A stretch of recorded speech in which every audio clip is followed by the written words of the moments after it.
Hey everybody, and welcome back for another video.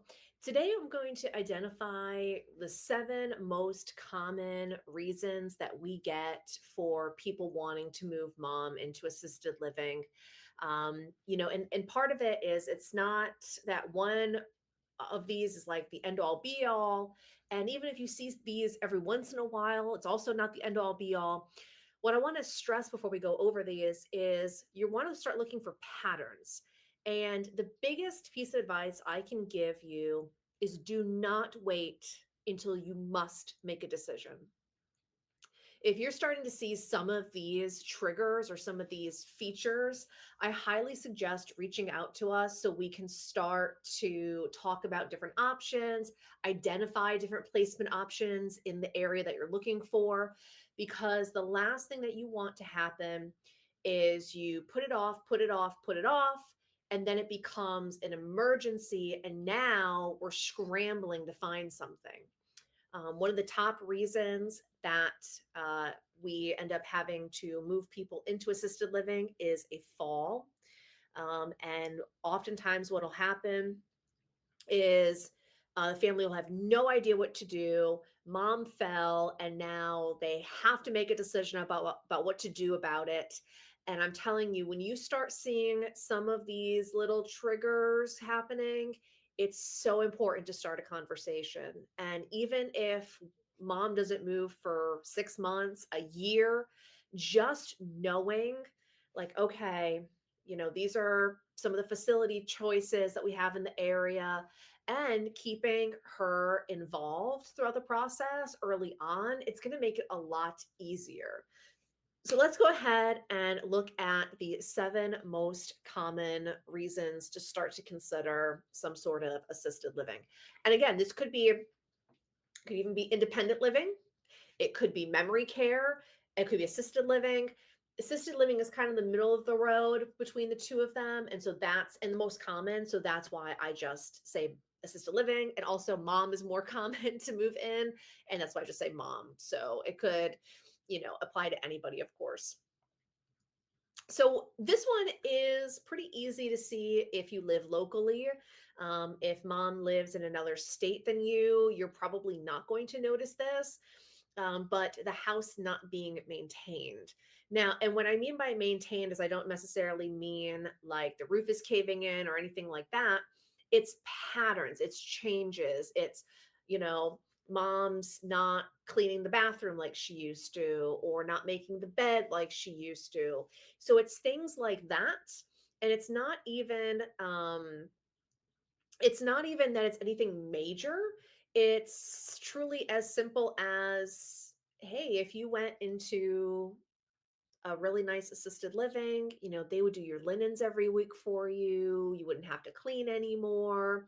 So part of the conversation has to be not what we're taking away from you. We're not taking, like, yes, we're taking away your independence on some level, but what you're getting. So I want you to always think about, okay, what is mom benefiting from this?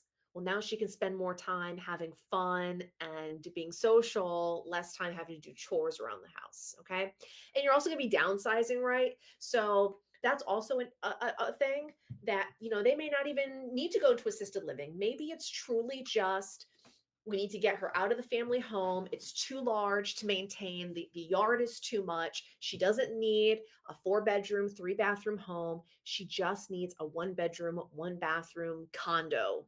Well, we could help you with that too, right? So again, it's not all about moving into assisted living. We have lots of different options. Because I am a real estate broker, we can talk about all different options out there. Okay. Personal hygiene is declining. Now, when personal hygiene starts to decline, a lot of times we're kind of now in the realm of, well, we don't really have to place her anywhere, but we can definitely bring in some help, right? So maybe somebody can come in once a week, even to clean as well, or help with bathing, things of that nature. So again, a lot of people will try the in-home healthcare or assistance for a while. Okay, so that may also be a route to go on, and we can also help you match with companies that'll do that. Increased forgetfulness. Probably the most common red flag that really freaks kids out would be forgetting to leave the stove on and the burners. And what if the house ended up burning down? I hear that one a lot as far as forgetfulness, because everyone, I mean, forgetfulness is a sign, it's just, it happens with age, right? But serious forgetfulness is when it starts to become a danger, right? And if your parent is not at that memory care stage where they're still pretty independent, same thing. I mean, you can go as simple as independent living, where it's more monitored. Um, you have the fire suppression systems in the building. I mean, it is what it is. But there's different levels to it. Okay. Now, this next one, if you have a parent that is complaining about isolation or loneliness, this is the perfect opportunity to discuss a move. Okay. So maybe they're, again, like I live in Sun City Center and in Florida, and 90% of the zip code is age 55 and older. Um, I live on the outskirts, so I am not obviously 55 and older. But like, let's say somebody was, again, like, it doesn't have to be assisted living, okay? Let's say somebody's out in the middle of Riverview, Florida, or Tampa. They can then, again, if they're lonely, they want activities, well, maybe moving them just into a 55 plus community would make a big difference. We get that a lot, where families nearby, but mom just needs some activities to do during the day, that she needs people around, she wants to be social. And if some of these other things are happening and now we're talking about assisted living, this is a great jumping off point, because these places, a lot of the bigger ones, have so many activities that are happening. And so, especially if she can still be part of the process on where to move, this is an awesome one, an awesome problem to have, because there are so many solutions for that issue. Now, the number one reason why people need to move into assisted living is because they ended up in skilled nursing because of a fall. Okay. And then the issues with mobility also becomes a problem, where it's going to be hard to get around the house, or it's hard to, maybe they can't drive anymore. Well, a lot of these places that you can move into, they actually have like transportation services available. So sometimes it's not even just a wheelchair problem. Sometimes it's just they need assistance getting to their appointments. Now, I want to talk about missed medications for a moment, because this is another one that a lot of people will do in home care for. And that's fine.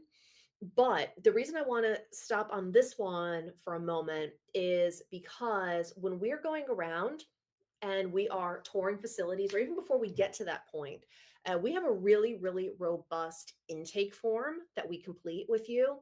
And so it's going to talk about what mom or dad needs. So do they need assistance with bathing? They call going to the bathroom toileting. Do they need help with medications? Do they need insulin? Stuff like that, because we want to make sure we're also matching with communities that can provide assistance with that.